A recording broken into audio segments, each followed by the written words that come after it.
मैं बस नाश्ता करने गया था, लेकिन मेरी जेब में $2 देखकर दुकान वाला ही घबरा गया। अचानक एक लंबी लग्जरी कार आकर रुकी। बैंक का प्रेसिडेंट अपनी पूरी टीम के साथ आया और सबने झुककर मेरा स्वागत किया। मुझे देश का इकलौता VIP प्लैटिनम मेंबर बना दिया गया। ये सब इसलिए हुआ क्योंकि मैं एक गेम खेलते हुए मर गया और फिर इस नई दुनिया में आ गया। मेरे पास पहले से $1 लाख की बचत थी, लेकिन इस दुनिया में चीजों की कीमतें 10 लाख गुना कम हो चुकी थी।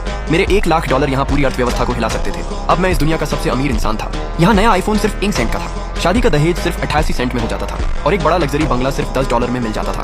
डंपलिंग की दुकान वाला मुझे बार बार जल्दी करने को कह रहा था, इसलिए मैं वहाँ से निकल गया। मेरा दिमाग घूम रहा था, आखिर रातों रात कीमतें 10 लाख गुना कैसे गिर गईं? ये कोई साधारण महंगाई या सस्ती चीजें नहीं थी। ये तो जैसे कीमतों को पूरी तरह मिटा दिया गया हो। ऊपर से मेरा फोन भी खो गया था। सबसे पहले मुझे नया फोन खरीदना था और ये समझना था कि आखिर हुआ क्या है। मैंने गहरी सांस ली और शहर की सबसे महंगी मोबाइल दुकान में चला गया। एक सेल्स गर्ल मुस्कुराते हुए बोली, सर मैं आपकी क्या मदद कर सकती हूँ? मैंने पूछा, कोई अच्छा फोन बताइए। वह बोली, सर हमारे पास हर ब्रांड और हर मॉडल है। मैंने कहा, सबसे महंगा फोन दिखाइए। उसने एक फोन की तरफ इशारा किया। सर सबसे महंगा iPhone 14 Pro Max है, इसकी कीमत 1.3 सेंट है। तभी लिली नाम की दूसरी लड़की आई और बोली, उसे ये फोन मत दिखाओ, इसे देखकर लगता है कि यह खरीद नहीं पाएगा। मैंने पूछा, तुम्हें कैसे पता? वह बोली, तुम्हारे कपड़े देखकर मैं बहस नहीं करना चाहता था। मैंने जेब से $1 निकाला और पूछा, क्या यह काफी है?